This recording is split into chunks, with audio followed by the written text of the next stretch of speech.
Hello दोस्तों, मेरी कहानी काफी दिलचस्प है। हम एक मिडिल क्लास फैमिली से बिलोंग करते हैं और हमारा गांव उत्तर प्रदेश के बिजनौर के नजीबाबाद के करीब का एक गांव है। मेरा नाम नीमा है और मेरी उम्र 27 साल है। मैंने बीकॉम किया है और मेरे पति का नाम सौरभ है और उनकी उम्र 30 साल है। वो एक प्राइवेट कंपनी में जॉब करते हैं। हमारी शादी के बाद हम उत्तराखंड के देहरादून में ही आ गए थे क्योंकि मेरे पति की जॉब यहाँ पर थी। हमारा गांव उत्तराखंड की बॉर्डर से नजदीक ही पड़ता है। गांव में मेरे ससुर और सास ही रहते हैं और मेरी 2 ननंद है, उनकी भी शादियां हो चुकी है। हमारी शादी 2019 में हुई थी। तब मेरी उम्र 23 साल थी। हम एक संस्कारी परिवार से ताल्लुक रखते हैं। मेरा मायका भी उत्तर प्रदेश के मेरठ का एक गांव है। शादी के 6 महीने बाद ही मैं और सौरभ देहरादून आ गए थे। शुरू शुरू में तो काफी अलग लग रहा था क्योंकि मैं गांव से थी लेकिन कॉलेज शहर में जाती थी, तो मुझे देहरादून शहर के माहौल में घुलने में टाइम नहीं लगा। हमारी लाइफ काफी अच्छी चल रही थी। मेरे पति सौरभ बड़े रोमांटिक और रंगीन मिजाजी थे।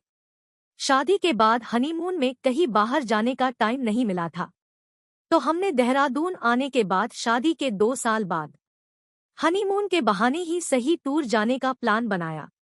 क्योंकि शादी के 3 महीने बाद कोरोना आ गया था, तो हमने 2021 में गोवा, लोनावला, खंडाला और महाबलेश्वर जाने का प्लान बनाया।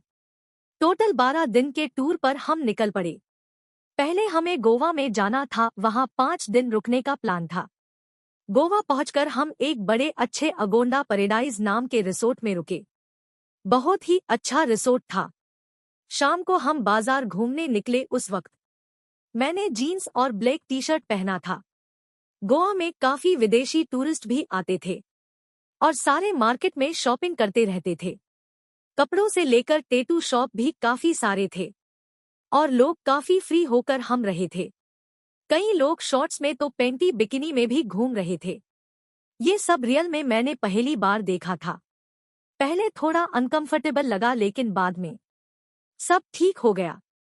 रात को हम रिसोर्ट पहुंचे, लंच भी वही किया और जल्दी ही अपने रम में आ गए क्योंकि थोड़े थक गए थे।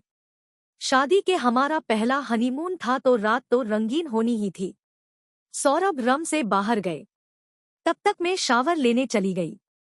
मैं शावर लेकर बाहर आई तो टेबल पर 2 ग्लास और वोडका की बोतल पड़ी हुई थी और आसपास गुलाब की पत्तियों का डेकोरेशन था। मैं पहले अल्कोहल नहीं पीती थी कभी, लेकिन देहरादून आने के बाद सौरभ के साथ 3-4 बार ट्राई किया था, लेकिन वो भी 3-4 महीने में एकाध बार घर पर ही। मेरे बाहर आते ही सौरभ मुस्कुराए, मैं भी मुस्कुराई। मैंने सर टॉवल पहना था, अंदर कुछ भी नहीं पहना था। सौरभ ने सीधा ही मुझे खींच लिया और अपनी बाहों में जकड़ लिया और मुझे चूमने लगे। फिर हमने ड्रिंक बनाई और थोड़ी देर बातें करते हुए एंजॉय किया। हल्का नशा शुरू हो गया था। हम बातें कर रहे थे। वो बोले, अंदर कुछ पहना है या नहीं? मैंने कहा, नहीं, कुछ नहीं पहना। वो मुस्कुरा के बोले, ये गोवा है, यहाँ चलता है। फिर हम दोनों हंसने लगे। मैंने कहा, हाँ सही कहा, मार्केट में कई तो बिकिनी पहनकर ही घूम रही थी। सौरभ मेरे सामने देख रहे थे और वो बोले, अच्छा फिर तूने क्यों जीन्स टी शर्ट पहनी थी? ये सुन के मैं दंग रह गई। नशा भी था लेकिन सौरभ ने जो बोला उससे मेरी धड़कनें तेज हो गई। उस वक्त मैं कुछ नहीं बोलती लेकिन हल्के से नशे के कारण मैं बोल पड़ी। क्या मतलब, मैं समझी नहीं। वो तुरंत ही बोले, तू भी बिकिनी पैंटी पहनकर मार्केट में आती और जिंदगी में एक बार ये अनुभव भी ले लेती। ये सुनकर तो मेरे रोंगटे खड़े हो गए। मैं क्या बोलूं समझ नहीं आ रहा था।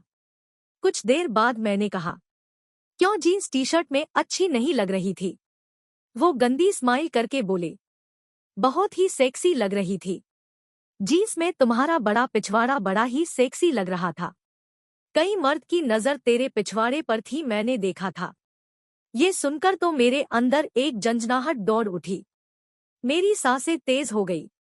पता नहीं अजीब तो लग रहा था लेकिन ये सुन के एक्साइटमेंट भी काफी हो गई थी।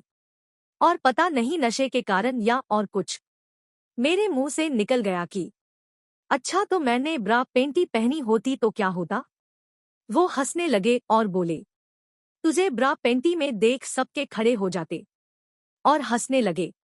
उनके ये शब्द से मेरे शरीर में जैसे कंपन सी छा गई।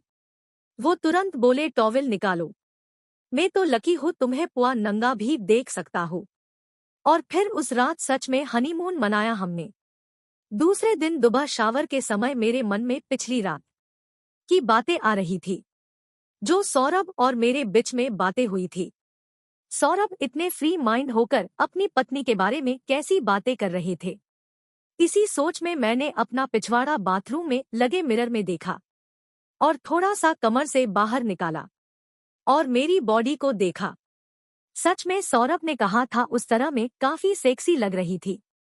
ऐसा नहीं है कि मैंने खुद की बॉडी पहले देखी न थी या फिर सौरभ ने पहली बार ऐसा कहा था, लेकिन कल रात उन्होंने जो कहा वो कुछ अलग था। उन्होंने मेरी बॉडी के साथ दूसरे लोगों का जिक्र किया था। इससे आज मैं अपनी बॉडी को लेकर काफी एक्साइट थी। मेरी चेस्ट, वेस्ट और हिप्स की साइज कितनी होगी दोस्तों?